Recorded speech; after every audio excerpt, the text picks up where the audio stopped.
আর এই কৃষক কার্ডের মাধ্যমে আমরা বিভিন্ন সুবিধা ভোগ করতে পারবো। প্রণোদনা হিসাবে আমরা 2500 টাকা পেয়েছি। এই টাকা দিয়ে আমরা হচ্ছে কৃষি পণ্য, বীজ, সার এগুলা ক্রয় করতে পারবো এবং ভালো মতো কৃষি কাজ করতে পারবো, সহজলভ্যে কৃষি ঋণ নিতে পারবো। এই জন্য আমি মাননীয় প্রধানমন্ত্রীকে ধন্যবাদ জানাই। আমি মূলত হচ্ছে ধান চাষ করি এবং ধানের পাশাপাশি এবছর আমি মরিচের এবং পেঁপের চারা লাগাইছি, চারা আবাদ করছি। আর এর পাশাপাশি হচ্ছে আমি ওই যে ধুমচা এগুলা লাগাইছি, তারপরে হচ্ছে হলুদের আবাদ করছি এই বছর নতুন। আর এর আগে আমি মূলত সবসময় ধানই চাষ করতাম। আমি হচ্ছে হলো আমার মানে হচ্ছে বর্গানিয়ার জমি আছে 50 শতাংশ, সেই হিসাবে। আর আমার বাবার কিছু জমি আছে, সেগুলো আমার বাবা কৃষিকাজ করে নাই, আমি করছি, সেগুলো চাষ করি। বছরে হচ্ছে আমার মানে নিজের চাহিদা মেটে এবং কি আমি বাজারে কিছু কিছু বিক্রি করতে পারি এবং ধানটা আমি হচ্ছে বছরে 40-50 মণ প্রতি বছরে বিক্রি করি।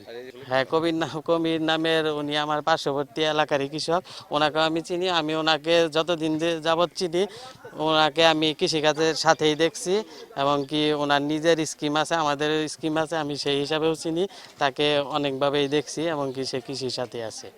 তারেক জিয়া তো কালকে দিল অনুমতি, আজকে পাইলাম আমরা কার্ড। ভালো লাগতেছে। আমরা ইরি আবাদ করি, ইরি উঠাইয়া সরষা করি, সরষা উঠাইয়া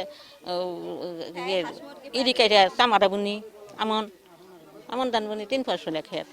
ওখান লাভ হেঁটে কি কতটুক হবি, ওখান আল্লাহ যেটুক ওখান আমার ভাগ্যে আছে ওইটুকু হবে, তার বেশি তার পাবো না।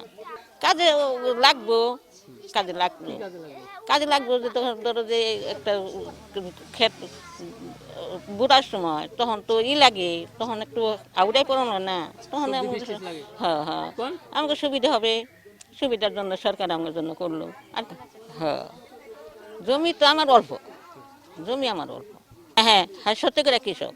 আগে সে ছোট সময় লেখাপড়া করতো, তারপরে পোলাপানে মন আসছিল, তারপরে সে বিদেশ করতো, কইরা এসে সেটাই যখন সংসার করতেছে।